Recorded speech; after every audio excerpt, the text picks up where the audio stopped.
नमस्कार, बहुत स्वागत है आपका। आप देख रहे हैं पहाड़ प्राइम और मैं हूं आपके साथ आयुषी नेगी। तो पहाड़ प्राइम की शुरुआत करेंगे जोशीमठ में आई कुदरती आपदा से। पूरे देश की निगाहें इस वक्त जोशीमठ पर ही है, क्योंकि किसी को नहीं पता कि आने वाले समय में यहाँ क्या स्थिति होगी। मगर प्रदेश सरकार की तरफ से जोशीमठ को बचाने के लिए ऑपरेशन शुरू कर दिया गया है।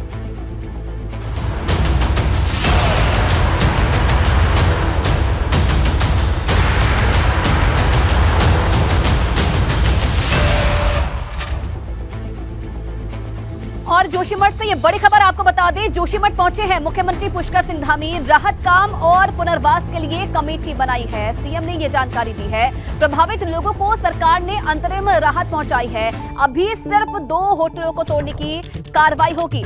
तो सीएम पुष्कर सिंह धामी जो कि जोशीमठ पहुंच चुके हैं, उनकी तरफ से ये बयान दिया गया है। उनका कहना है कि प्रभावित लोगों को सरकार ने अंतरिम राहत पहुंचाई है और अभी सिर्फ 2 होटलों को तोड़ने की कार्रवाई होगी। राहत काम और पुनर्वास के लिए कमेटी भी बनाई गई है जो कि ये सब काम करेगी। तो लगातार दौरे कर रहे हैं सीएम पुष्कर सिंह धामी जोशीमठ का, जहां प्रभावित लोगों से मुलाकात कर रहे हैं और हर संभव मदद पहुंचाने की कोशिश सरकार की तरफ से प्रभावितों को करवाई जा रही है। आपको बता दें कि कल जिस तरीके से 2 होटलों को तोड़ने के साथ साथ तमाम जो घर हैं जो कि आने वाले समय में खतरा पैदा कर सकते हैं जोशीमठ के, उनको तोड़ने की कार्रवाई शुरू होनी थी, लेकिन इस बीच लोगों का हंगामा देखने को मिला, जिसके बाद अब इसे रोक दिया गया है।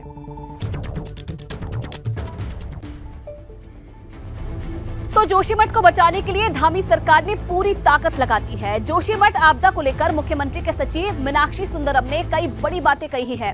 जमीन से पानी का रिसाव लगातार घट रहा है। 7 जनवरी के बाद नहीं बढ़ी है दरारें और प्रभावित परिवार को 1.5 लाख रुपए अंतरिम सहायता मिलेगी, जिसमें 50,000 रुपए शिफ्टिंग के लिए दिए जाएंगे। वरुणावत उत्तरकाशी की तर्ज पर मुआवजा दिया जाएगा और अभी सिर्फ 2 होटल को ही गिराया जाएगा। यहाँ निकलने वाले पानी में तेल या केमिकल नहीं है। नरसिंह मंदिर में दरार नहीं आने का भी दावा किया गया है। तो ये बड़ी बातें हैं जो मुख्यमंत्री की सचिव की तरफ से कही गई है। जोशीमठ में निकलने वाले पानी में किसी भी प्रकार का केमिकल या तेल नहीं है और नरसिंह मंदिर में भी दरार आने की बात को उन्होंने खारिज किया है। और सीएम धामी के सचिव आर मीनाक्षी सुंदरम का बयान, मुआवजे के लिए एडवांस में 1 लाख रुपए दिए जाएंगे। प्रभावितों को 50,000 रुपए शिफ्टिंग के लिए दिए जाएंगे। मूल्यांकन के बाद पूरा मुआवजा सरकार की तरफ से दिया जाएगा और अंतिम मुआवजे पर बाद में फैसला होगा। जोशीमठ में एक तरफ जहां पर जो लोग हैं उनको स्थानांतरित किया जा रहा है, जो खतरे की जद में है, और सरकार राहत और बचाव का काम चला रही है। और राहत का काम कैसे चल रहा है, इसकी मॉनिटरिंग मुख्यमंत्री के सचिव मीनाक्षी सुंदरम जी कर रहे हैं। वरिष्ठ IAS अधिकारी भी हैं। मीनाक्षी जी, आपका स्वागत है वीपी गंगा में।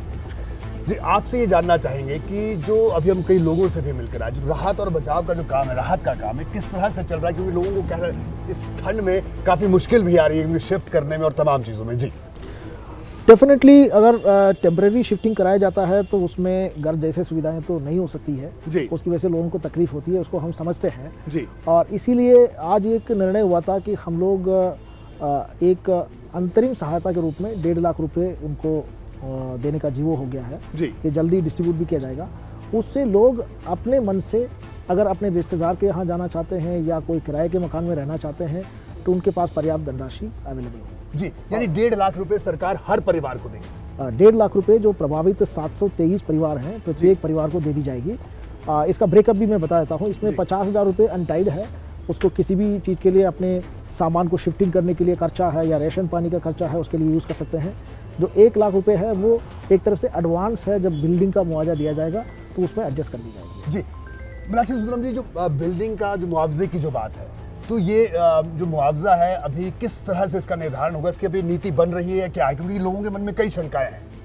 आज हमने स्टेक होल्डर्स के साथ जो डिस्कशन हुआ था उसमें क्लैरिफाई कर दिया था कि जो मुआवजा का पैटर्न होगा वो उत्तरकाशी के वरुणावत लैंडस्लाइड पैकेज जो दिए गए थे उसके अनुसार होगा जी। और वहाँ पर मार्केट रेट में कॉम्पनसेशन दिए गए थे, तो यहाँ पर भी वही यार्डस्टिक अपनाई जाए। और जो कई होटल मालिक हैं, जो 2 होटल का विवाद भी चल रहा है, तो उनसे बातचीत हुई आपकी, तो क्या कुछ कहना है उनका? दोनों होटल वालों से हमने अनुरोध किया था कि सरकार को इसमें सहयोग करें। सरकार के ऐसे कोई इंटेंशन नहीं है उनके प्रॉपर्टी को डिस्ट्रॉय करने का, लेकिन वो प्रॉपर्टी ऑलरेडी जो है इतना डैमेज हो चुका है, वो अपने आप में तो गिरेगा ही। अगर हम डिसमेंटलिंग नहीं करते हैं, सेफ डिसमेंटलिंग नहीं करते हैं, तो अपने आप में गिरेगा। उसके बाद उसके अगल बगल के जो स्ट्रक्चर्स हैं उसमें काफ़ी डैमेज पहुंचाएगा जी। और ये दोनों मैसिव स्ट्रक्चर हैं, तो उनसे अनुरोध किया गया था कि इसमें कोऑपरेट करें और उनको पीपल कोठी में भूमि की इच्छा थी, पीपल कोठी में हमें मिल जाए होटल बनाने के लिए, वो हम तैयार हैं उसके लिए जी। तो ये भी क्लैरिफाई किया था। तो बार बार लिखित मांग रहे थे, हमने कहा कि आज की जो डिस्कशन है उसकी कार्यवृत्ति जारी होगी, कार्यवृत्ति की कापी आपको दे दी जाएगी। जी, तो उस पर वो सहमत है? वो तो सहमत है जी। तो अभी जो ये स्थिति है, करीब 700 परिवार आप बता रहे हैं, 700 परिवारों की बात है और सर्वे भी यहाँ पर सर्वे रिपोर्ट नहीं आई है, तो जो असल वजह इस पूरी जो ये स्थिति हुई उत्पन्न हुई है, क्या अभी इस पर कोई सफाई हुई है कि क्या वजह रही ये दरारें आना और ये तमाम चीज़ें? ये एक्सपर्ट लोगों का काम है। एक्सपर्ट एजेंसीज, विभिन्न एक्सपर्ट एजेंसीज लगे हुए हैं, मैं उनकी रिपोर्ट का इंतजार करूंगा। मैं अपनी तरफ से कोई स्पेकुलेशन नहीं। जी बिल्कुल। क्या लगता है कब तक सर्वे की रिपोर्ट आने की उम्मीद कब तक है? विभिन्न एजेंसीज ने अपना अपना स्टडी कर लिया है और उसके साथ साथ मिनिस्ट्री ऑफ वाटर रिसोर्सेज की टीम भी आ रहे हैं, मिनिस्ट्री ऑफ पावर की टीम भी आ रहे हैं और हमें उम्मीद है कि अगले हफ्ते 10 दिन में कुछ पिक्चर क्लियर हो जाएंगे। जी। और स्थानीय प्रशासन को आप लगातार निर्देश आपने दिया है कि ये जो कैंप कर रहे हैं लोग, जिनको जिस राहत शिविरों में रखा गया, जैसे आज मेरा जाना हुआ एक राहत शिविर में भी, हालांकि अधिकारी वहाँ मौजूद थे प्रशासन के, तो किस तरह के निर्देश हैं कि उनको किस तरह की सुविधाएं वहाँ पर देने की कोशिश हो रही है? इस सर्दी में, ठंड में जो भी कंफर्ट लेवल चाहिए वो कराया जाए। हमारे पास विभिन्न एजेंसीज का वॉलंटरी कंट्रीब्यूशन भी आ रहे हैं। अभी हरिद्वार से काफ़ी ब्लैंकेट्स आ रहे हैं, आज पहुँच रहे हैं, तो वो भी डिस्ट्रीब्यूट किए जाएंगे। जितना कंफर्ट हम लोग उनको मैक्सिमम इस वेदर में दे सकते हैं उतना देने की कोशिश होगी। जी बिल्कुल। मीनाक्षी, आप एबीपी गंगा से बात करने के लिए आपका बहुत बहुत शुक्रिया। तो मीनाक्षी सुंदरम साहब हमारे साथ मौजूद थे, जिन्होंने बताया कि किस तरह से राहत और बचाव का काम चल रहा है और साथ ही साथ उन्होंने ये भी बताया कि शुरुआती दौर पर 1.5 लाख रुपया दिया जाएगा हर पीड़ित परिवार को, जिसमें से 50,000 रुपए वो अपनी शिफ्टिंग के लिए खर्च कर सकते हैं और 1 लाख रुपया जो मुआवजा मिलने वाला है उसकी अग्रिम किस्त की तरह होगा।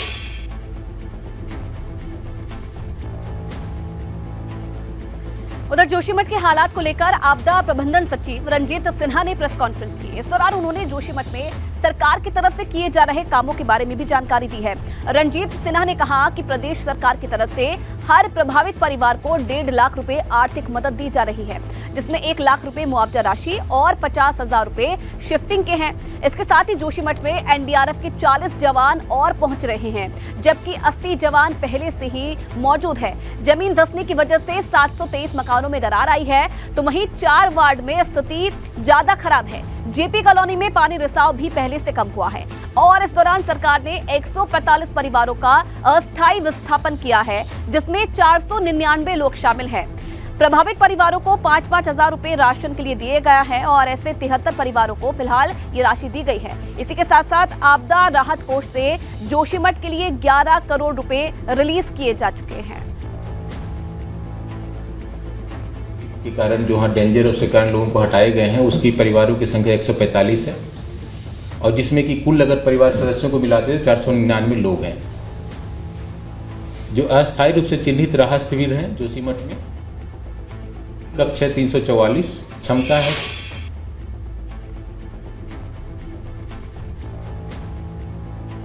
पूरे देश के लोगों की आस्था का ये स्थान है। जोशीमठ शहर हमारा बहुत पौराणिक शहर है, बहुत आध्यात्मिक शहर है।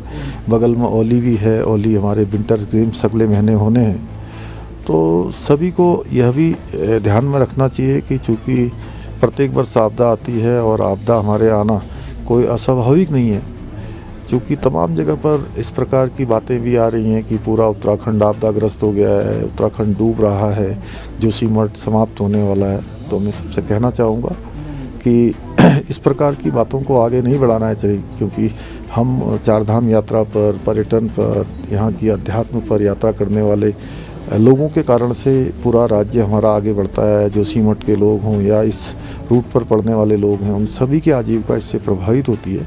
इनको भी ध्यान में रखना होगा। बाकी सरकार जोशीमठ के लोगों के साथ है, चाहे राज्य की सरकार हो, चाहे नरेंद्र मोदी जी की केंद्र की सरकार हो। कुछ फौरी एक्शन प्लान तय हुआ है वो अभी तक? फौरी एक्शन प्लान के तहत अभी हमने 1.5 लाख रुपए की धनराशि सभी को देने का निर्णय लिया है और आगे जो क्षति का आकलन होगा, बाजार के जो रेट होंगे, उन रेटों के आधार पर जो हमने वरुणावत पर्वत के समय में उत्तरकाशी में भी तय किया था, केदारनाथ यात्रा के समय में भी तय किया था। अन्य जो भी हमारी आपदाएं आई हैं, उन आपदाओं के समय में जो हमने प्रावधान किए हैं या जो और अच्छे प्रावधान हो सकते हैं, हम उन सभी विकल्पों पर विचार करके यहाँ के लोगों की हर संभव सहायता करेंगे। धन्यवाद। तो मुख्यमंत्री पुष्कर सिंह धामी को आप सुन रहे थे, जो कि आज जोशीमठ पहुंचे हैं और प्रभावितों से मुलाकात कर रहे हैं और क्या क्या सरकार की तरफ से कदम उठाए जा रहे हैं प्रभावितों के लिए, इसके बारे में जानकारी मुख्यमंत्री की तरफ से दी जा रही थी। चलिए आगे बढ़ेंगे तो देखिए जोशीमठ में जमीन धंसने के पीछे असली वजह क्या है। भूवैज्ञानिक इन दिनों यही जानने की कोशिश कर रहे हैं, मगर अभी तक जो बातें सामने आई है उसमें ये बात भी साफ है कि इंसान ने प्रकृति के साथ छेड़छाड़ जरूर की है, जिसका नतीजा आज सबके सामने है। मगर इस समय तो सरकार का फोकस सिर्फ प्रभावितों का सुरक्षा देने और विस्थापित करना है।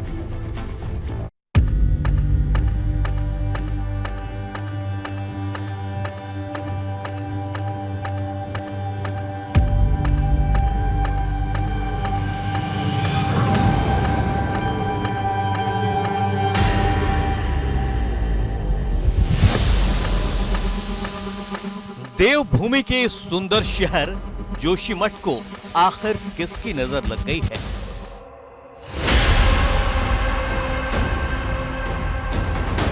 क्या यह कुदरत की मार है या फिर इंसानी दखल का नतीजा?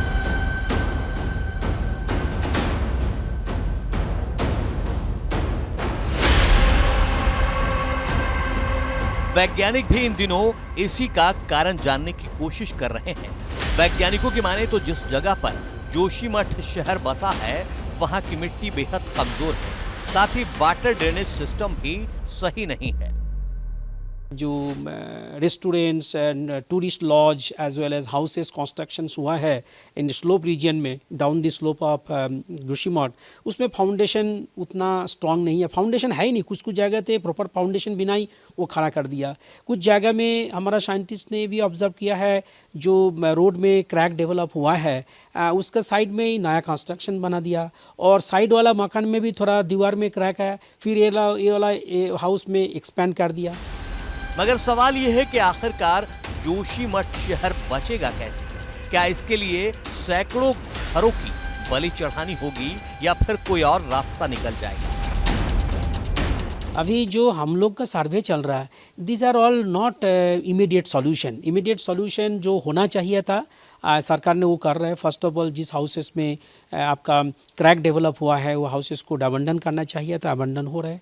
जिस वहाँ का लोगों को इवैक्यूएट करके सेफ प्लेस में ले जाना है, वो काम भी चल रहा है।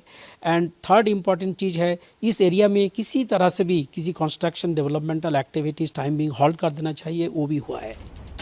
जोशीमठ के हालात को लेकर पर्यावरणविदों की भी चिंता बढ़ गई है। पहाड़ को बचाना है, इसलिए जरूरी है कि सोच समझकर विकास का काम किया जाए।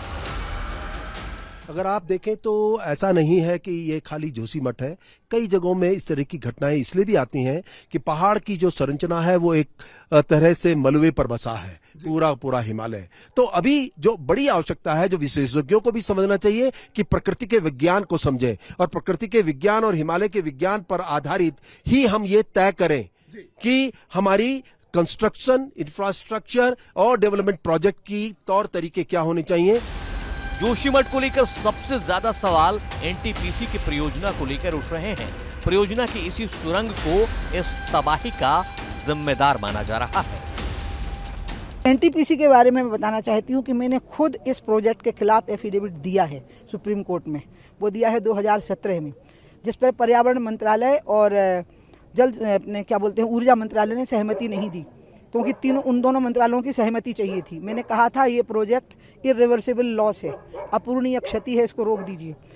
इसके बाद में फिर आया ऋणी गांव का हादसा, तब भी मैं आई और मैंने ये कहा कि देखिए ये ऋणी गांव का हादसा इंगित कर रहा है कि जोशीमठ में कुछ ना हो जाए। जमीन धंसने की वजह से जोशीमठ में 723 घरों में दरार आ चुकी है। अभी कुछ रोज पहले ये आंकड़ा 500 के करीब था। हालांकि अच्छी बात यह है कि 7 जनवरी के बाद कोई नई दरार नहीं मिली।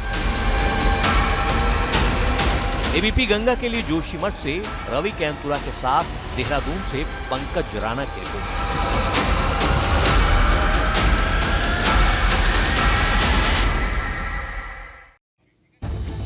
और चलिए अब आपको तस्वीरें दिखाते हैं जहां आज जोशीमठ के दौरे पर पहुंचे हैं सीएम पुष्कर सिंह धामी। यहां प्रभावितों से मुलाकात कर रहे हैं और आगे क्या कुछ और मदद मुहैया करा सकते हैं इसको लेकर भी बातचीत की जा रही है। ये तस्वीरें आप देखिए, जो वहां मौजूद महिलाएं हैं, बच्चे हैं, उनसे मुलाकात कर रहे हैं और लगातार देखिए सीएम पुष्कर सिंह धामी से कोशिश की जा रही है उनकी तरफ से कि हर प्रभावित से वो मुलाकात करे और जो भी व्यवस्थाएं हैं आगे सरकार की तरफ से कैसे मदद मुहैया करवाई जाएगी, कैसे राहत पहुंचाई जाएगी, इन सब के बारे में जानकारी प्रभावितों को दी जाए। हर एक परिवार से खुद मुलाकात कर रहे हैं और देखिए क्या अब इंतजाम है, आगे क्या रोड मैप बनाया गया है इन प्रभावितों के लिए, अभी क्या समस्याएं इन्हें हो रही है, इसके बारे में भी जानकारी ले रहे हैं, फीडबैक ले रहे हैं और अब आगे क्या रूपरेखा है जोशीमठ को लेकर सरकार की, इसके बारे में भी जो प्रभावित है उन्हें बताया जा रहा है। ये हर संभव कोशिश की जा रही है कि किसी भी तरीके से जो लोग हैं वो परेशान ना हो और सरकार उनके साथ बनी हुई है इस मुश्किल वक्त में। इस बात का आश्वासन मुख्यमंत्री की तरफ से दिया जा रहा है। तो जोशीमठ में ऑपरेशन संजीवनी जारी है और इस बीच सीएम पुष्कर सिंह धामी से बातचीत की है एबीपी गंगा संवाददाता रवि कैंतुरा ने। साथ ही सर आपसे बातचीत करूंगा। आप रात्रि प्रवास पर यहाँ पर आए हैं, अभी तक की जो सिचुएशन है सर, क्योंकि माना जा रहा है कि दरारें आनी कम हुई हैं, पानी का वेग कम हुआ है। देखिए, भगवान बद्री विशाल की कृपा से जो एकदम से यहाँ पर बहुत ऐसा लग रहा था कि बड़ा नुकसान होने जा रहा है, उस पर रोक लगी है और पानी का फ्लो भी कम हो गया है, दरारें भी थम गई हैं और निकट भविष्य में हम समझते हैं कि सब सामान्य होगा, अच्छा होगा, फिर से हमारा शहर पुनः पुरानी स्थिति में आएगा। लोग थोड़ा सा डरे हुए हैं तो उन मुआवजे की भी बात कर रहे हैं, तो उनके लिए अभी क्या कहना चाहिए? नहीं, अभी हमने अंतरिम रूप से एक जो फौरी तौर पर हो सकता है उस मुआवजे की कुछ राशि दी है, लेकिन जो भी आकलन करने के बाद हमने केदारनाथ आपदा के समय में, वरुणावत के समय में जिस प्रकार से धनराशि देने का, जो भी सहायता राशि देने का प्रावधान आपदा में किया है, उसका जो सबसे अच्छा रास्ता हो सकता है यहाँ के लोगों से बात करके, यहाँ की जो प्रमुख हमारे सामाजिक संगठनों के लोग हैं, प्रतिनिधिगण हैं, उन सभी से बात करके हम लोग जो है उसको तय करेंगे। मुख्यमंत्री पुष्कर सिंह धामी आज यहाँ पर हैं, रात्रि प्रवास यहीं पर करेंगे और उन्होंने कहा है कि सभी लोगों को मुआवजा भी मिले और समय से उनको जो है सुरक्षित स्थानों पर पहुँचाया जा सके, उस ओर काम करेंगे। सरकार पूरी तरफ से उनके साथ है। सहयोगी मनोहर रावत के साथ रवि कैंतुरा, एबीपी गंगा, जोशीमठ।